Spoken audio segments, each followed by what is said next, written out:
Well, hello again, everybody. Let's take a look at our first movement, our first literary period, which we could call American Puritanism. And you'll notice by the years is that this period begins during the Renaissance and has a lot of overlap into the next period, which is the Enlightenment. And this is something that's important to remember when we study literature, as well as anything dealing with history, is that very, very little do we have really clear-cut beginnings and endings to periods, to movements. And that's true with American Puritanism. And in fact, the Puritan period runs into and even overlaps the next movement, which is federalism, which occurs during the Enlightenment. So again, these years we have to remember are just kind of general guidelines. Now, the influential thinker for the Puritans is John Calvin. John Calvin was one of the leaders in the Protestant Reformation. You might remember the Protestant Reformation if you've taken religion class. That is when Martin Luther, who was a German monk, led an effort and broke away from the previous Christian church, and that's why churches today have names. So the previous original Christian church today is called the Catholic Church. Then Martin Luther started the Lutheran Church, and then once other people saw what Martin Luther did, more and more theologians who were unhappy with the way things had been going broke off from the Catholic Church during the Protestant Reformation and began their own churches, and one of those was John Calvin. So, what he did, he established a new type of Christianity, and it was characterized by strict codes of belief and behavior. Now, what John Calvin taught, that the virtues of faith were above good works. John Calvin said that having faith is more important than doing good things within that faith. And he also advanced the theory of universal priesthood. So what happened because of John Calvin is that Christians could practice their faith without any guidance or interaction with a priest, which was at this time, of course, today in the 21st century, we go, well, yeah, sure, you can sit down with the Bible and read it and interpret the Bible for yourself. Yeah, sure, you can do that. Before this time, that really didn't happen. This came out of the Protestant Reformation. Also, what we get from John Calvin is the idea of the elect. And what the elect is, this is a preordained group of people that God chose for salvation. And the emphasis here is that God does the choosing. There's a group of people that are predestined for salvation, and everybody else is predestined for doom.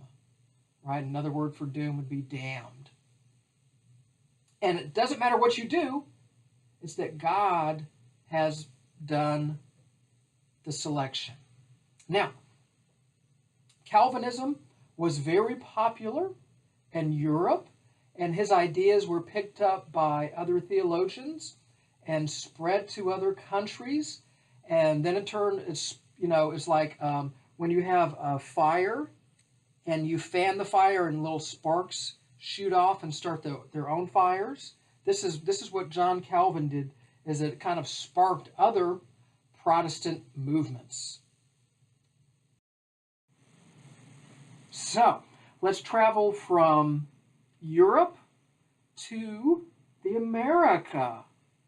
And in America, we'll be centering on, in our look here into religion, with two distinct groups that are classified as the Pilgrims and the Puritans. The Pilgrims were the separatists. What they wanted to do is that they wanted to break away from the Church of England.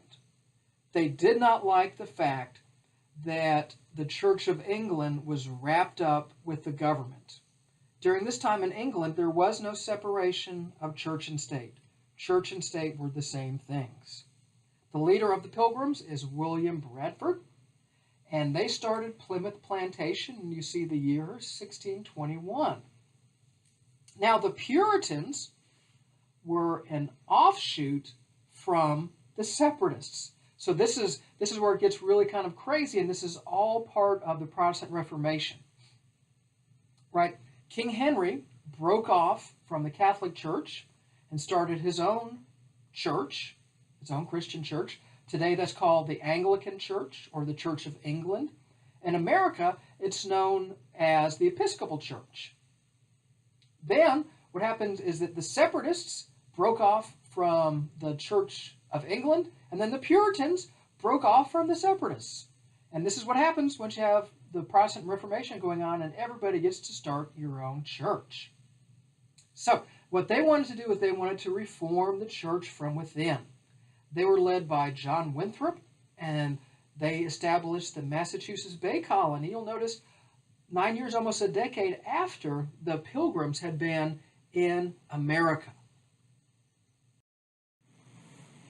So, the Pilgrims, they had to leave England, 1608, because of the pressures that King James was putting upon them. In case you're curious, yes, this is the same King James who authorized the formation of the King James Bible. So what the Pilgrims had to do is they had to flee England, and they lived in Holland for a number of years. It was really tough going in Holland, even though Holland was tolerant of people from different Christian denominations. Then, in 1620, Bradford and his followers were given a charter by the king.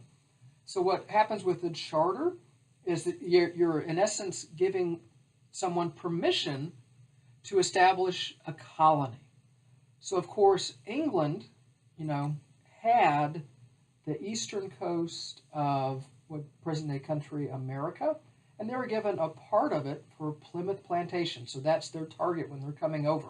Now, it's important to remember that their sponsorship came from English merchants who were interested in turning a profit. So if not for the financial backing of wealthy merchants, Bradford and the Pilgrims wouldn't have been able to afford to come over. Now, King James was all in favor of this happening because what he was able to do is he was able to put the troublemakers on boats and send them across the Atlantic. And if the boats sunk, great, because that means that King James he got rid of the troublemakers.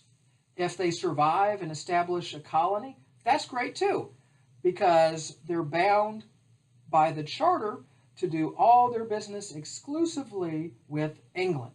So this is a win-win for King James. So we'll pick up with the Pilgrims and what's going to happen to them as they cross the Atlantic in our next lecture.